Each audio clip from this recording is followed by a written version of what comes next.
Oke sobat tekno semuanya, kali ini saya ingin demo aplikasi router scanner Pro. Sebenarnya untuk aplikasi ini saya buat 3 versi ya. Ada versi mini, kemudian versi stable, dan versi remake ataupun versi full. Untuk versi mini sebenarnya sudah pernah saya bagikan di GitHub, tetapi untuk kredensialnya saya tutup dulu ya. Jadi kredensialnya tidak berfungsi karena sesuatu hal yang memang harus saya disable dulu ya begitu. Kemudian untuk versi untuk versi stable itu master build-nya terakhir 2020, dan kebetulan itu lisensinya saya tidak pegang ya, karena lisensinya diserahkan ke Starcorp ya. Jadi saya tidak akan mengembangkan lagi yang versi stable tersebut, tetapi di versi ini saya kembangkan lagi dengan fitur yang lebih lengkap, tetapi akan ada beberapa fitur yang tidak akan saya include di versi ini, tetapi jadi saya akan sesuaikan dengan perkembangan teknologi saat ini saja. Intinya kira-kira seperti itu ya. Oke, kita langsung buka saja untuk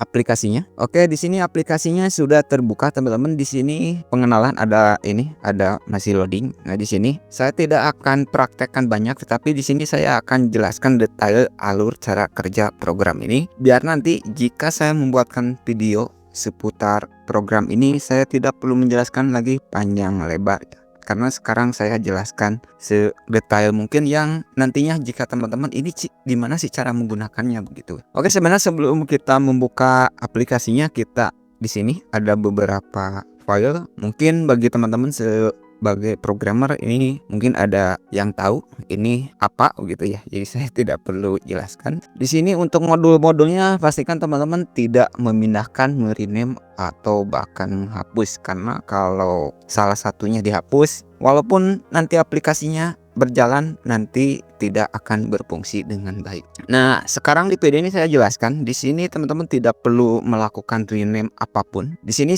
juga saya hanya menganjurkan untuk bagian di sini teman-teman hanya perlu untuk mengedit file. Jadi saya tidak perlu jelaskan untuk apa ini. Kita buka untuk filenya. Jika teman-teman lihat ini ada petunjuk seperti ini. Ini kebetulan saya ini ya, untuk defaultnya nanti mungkin saya tidak akan berikan cukup banyak karena ini yang biasa saya gunakan. Jika teman-teman tahu ini untuk apa, tidak perlu saya jelaskan, ini untuk HG. Nah, begitu ya. Jadi teman-teman pastikan tahu dulu untuk target. Nanti di video selanjutnya akan saya demokan secara offline ataupun secara lokal untuk pengujiannya. Misalkan di TP-Link, misalkan di HG ya, di Huawei, kemudian di Tenda, di The Link, kemudian di Marcosys ya untuk router Marcosys, kemudian di Asus ya, Asus tadi kalau sudah disebut, kemudian untuk CCTV dan lain-lain. Kebetulan untuk versi GTE ya, ini tidak semuanya compatible, terutama yang versi F670L itu tidak semuanya ya. Nanti juga akan saya jelaskan, karena kalau saya jelaskan semuanya seri-seri routernya ini bisa cukup panjang videonya, mungkin bisa berjam-jam ya. Karena untuk TP-Link, Tenda maupun yang lainnya itu tipnya banyak ya, begitu kira-kira. Nah, di sini teman-teman untuk filenya ini teman-teman bisa edit saja. Untuk defaultnya saya tidak akan berikan lengkap seperti ini. Nanti akan berikan yang populer saja ya, yang biasa digunakan untuk router ya. Misalkan untuk default router begitulah. Nah, cara pengisiannya ada dua teman-teman. Misalkan seperti ini ya. Teman-teman bisa tambahkan misalkan contoh ini untuk username-nya. Teman-teman bisa menggunakan tanda titik 2 seperti ini ya, username titik 2 pwd, atau misalkan password. Ini demo ya. Ini sangat penting sekali aplikasi ini untuk pengujian, terutama untuk admin jaringan ya, karena sebagai admin jaringan kita harus menguji alat atau perangkat yang kita beli, atau ini aplikasi ini bisa digunakan untuk vendor sekalipun untuk melakukan pengujian terhadap sistem mereka ya. Nah, ini file ini hanya opsional saja karena ini sifatnya gimana ya caranya, saya nggak bisa jelaskan sih karena ini masalah kebijakan dari YouTube ya. Karena kalau saya jelaskan lebih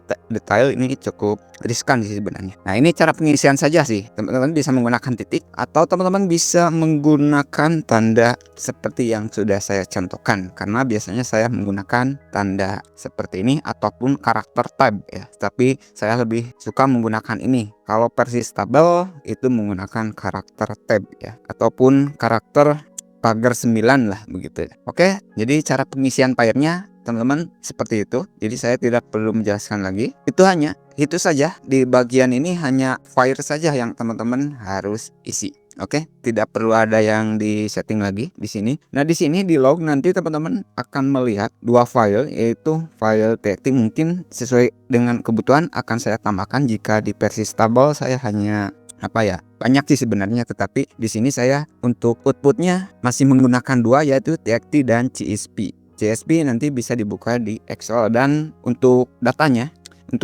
rapih, pokoknya cukup rapih ya, begitu ya hasilnya. Kalaupun folder log ini tidak ada, bisa hilang, tidak masalah, karena nanti juga bahkan dibuat otomatis. Karena kalau logout outputnya ataupun hasilnya numpuk-numpuk di sini, nanti khawatirkan tidak sengaja ada file penting yang justru dibutuhkan malah hilang, begitu ya. Nah, di sini juga saya siapkan folder IPS ini teman-teman buat ngumpulin IV-nya. Saya tidak belum jelaskan untuk di demo kali ini. Saya juga sebenarnya tidak menggunakan yang lokal dulu karena barusan habis testing dulu. Teman-teman silahkan untuk ekstrak IP-nya. Untuk toolnya sudah pernah saya bahas di video selanjutnya. Untuk masalah mencari port sudah pernah saya bahas di videonya, itu sangat diperlukan dan biasanya saya gunakan gitu ya, kira-kira teman-teman. Di sini teman-teman silakan buat ini. Saya tidak bisa dibuka karena ini bukan lokal, jadi saya di sini sebagai privasi saya tidak akan perlihatkan, dan mungkin akan disensor di aplikasinya, begitu ya. Oke, pokoknya intinya untuk format IP-nya simpel ya teman-teman. Tinggal misal tambahkan folder, nanti juga saya akan contohkan untuk yang lokal. Nah, tinggal isi saja seperti misalkan 192.168.1.1. Oke, tambahkan per baris ya. Silahkan tambahkan per baris begitu. Oke, kita kembali ke aplikasi. Nah, di sini karena ini masih versi beta, jadi ada beberapa kolom, tetapi kolom ini tidak akan banyak berubah ya untuk menu-menunya, tapi saya akan jelaskan. Di sini ada untuk IP, status, database. Nah, seperti ini saja sih, saya tidak perlu baca. Nah, teman-teman bisa lihat. Nah, ini ada untuk ASN, country code, lab, and long. Nah, seperti ini ya untuk robotnya. Jadi ini ada sekitar 34 kalau nggak salah ya. 34 untuk 34 petunjuk. Nah, di sini saya jelaskan untuk load IPS, nanti kita load IPS-nya ya yang di sini. Kemudian ada scan port, teman-teman tinggal sesuaikan port berapa. Misalkan 80. Di sini saya demo pakai 80 dulu. Kemudian threadnya silahkan teman-teman sesuaikan. Untuk maksimum threadnya 100 saya batasi karena dikhawatirkan CPU-nya nggak kuat ya. Di sini untuk multithreadnya saya menggunakan CPU ya. Jadi aplikasi ini lebih mengutamakan CPU ya, bukan GPU. Jadi tinggal disesuaikan. Jadi kalau prosesor teman-teman cukup tinggi, misalkan 8 core, itu bisa kuat untuk menjalankan 100 thread juga ya. Tetapi jangan sambil main game ya, nanti nge-lag.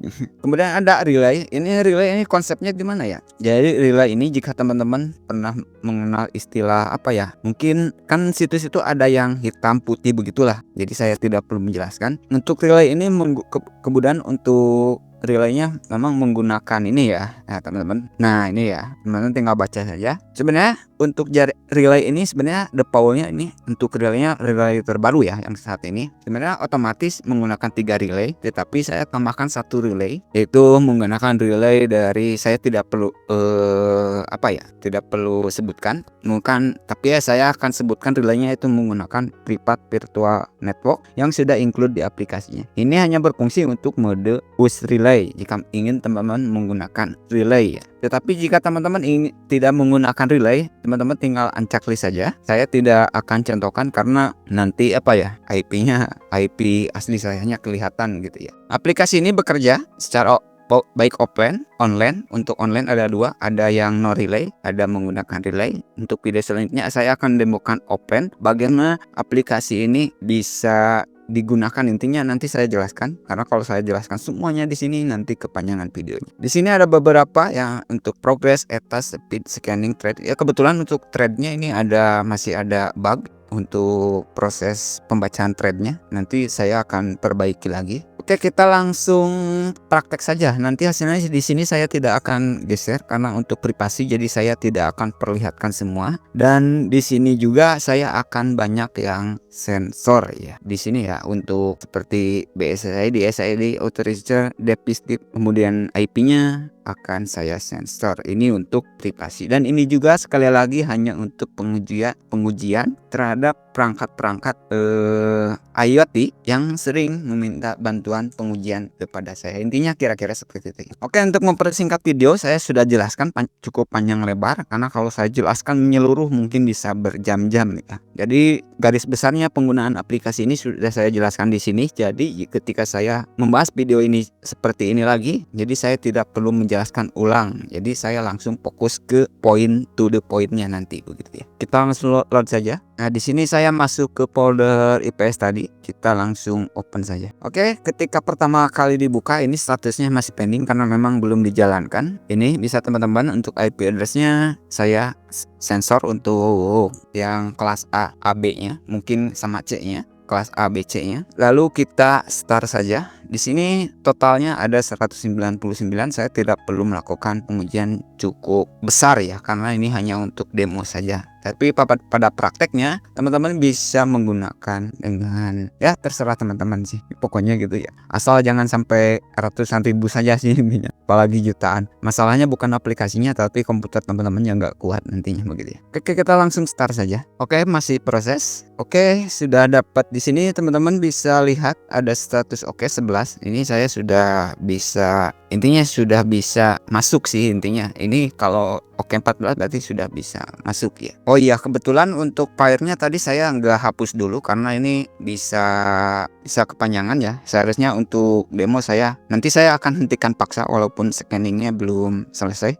Nanti saya tunggu sampai mungkin mendekati 50% saja karena ini untuk demo. Jadi saya tidak akan selesaikan. Defaultnya ini menggunakan kredensial, yaitu menggunakan admin.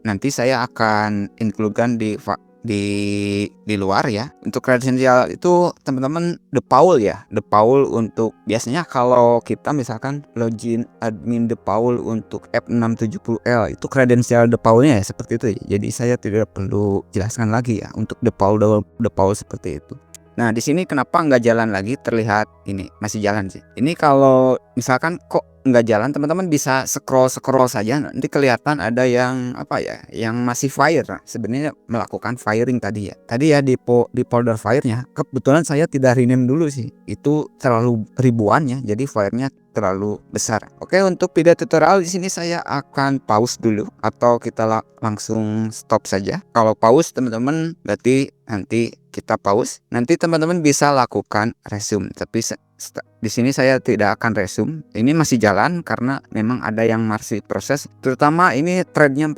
jadi 40 host begitu dicek. Ini ada yang masih jalan, jadi nggak langsung mencet langsung berhenti mendadak. Nggak seperti itu ya. Jadi ada proses penghentian dulu. Oke, di sini saya langsung stop saja. Oke, tunggu sampai proses stop. Oke, setelah selesai, di sini saya tidak diselesaikan langsung karena langsung saya potong karena filenya terlalu besar karena ini untuk tutorial. Karena biasanya saya jarang tungguin, biasanya saya tinggalin ya di PC satu lagi untuk testing seperti ini. Oke, di sini juga teman-teman, jika kita ini kan sudah selesai, kita langsung close saja. Nah, di sini teman-teman perhatikan ketika saya melakukan close. Oh ya, untuk agentnya seperti agent banyak ingin saya jelaskan tapi tidak mungkin saya jelaskan semuanya. Untuk agentnya ini random ya. Jadi teman-teman jika ini teman-teman bisa tahu kan ini PC Windows. Pada kenyataan si server, salah satu server ini itu dia hanya mengetahuinya seperti dari iPhone, Android seperti itu ya.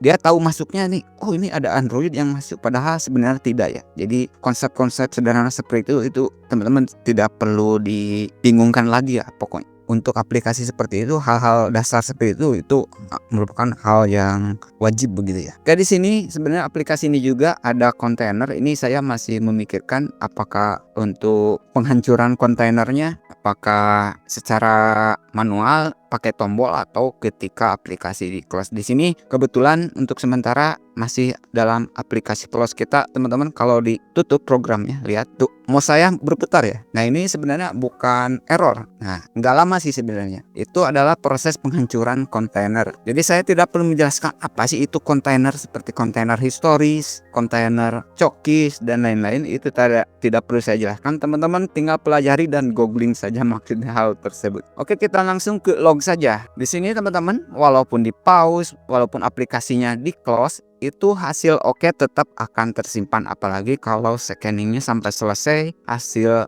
ini kenapa saya walaupun tidak selesai hasil scanningnya disimpan, karena di tempat saya sering kejadian mati listrik walaupun saya sering menggunakan UPS, tapi UPS-nya kan tidak bisa kuat berjam-jam gitu. Jadi ketika komputernya mati mendadak, ini filenya akan tetap tersimpan gitu. Oke, di sini saya tidak bisa membuka karena biar saya videonya tidak terlalu banyak sensor menyensor saja sih. Yang penting ini sudah ada hasilnya. Jadi yang disimpan untuk sementara yang oke saja ya. Kalau yang tidak berhasil itu tidak akan disimpan. Oke teman-teman, hanya itu dulu untuk video kali ini. Semoga bermanfaat. Jadi di video selanjutnya saya tidak perlu menjelaskan panjang lebar lagi seputar aplikasi ini. Dan terima kasih.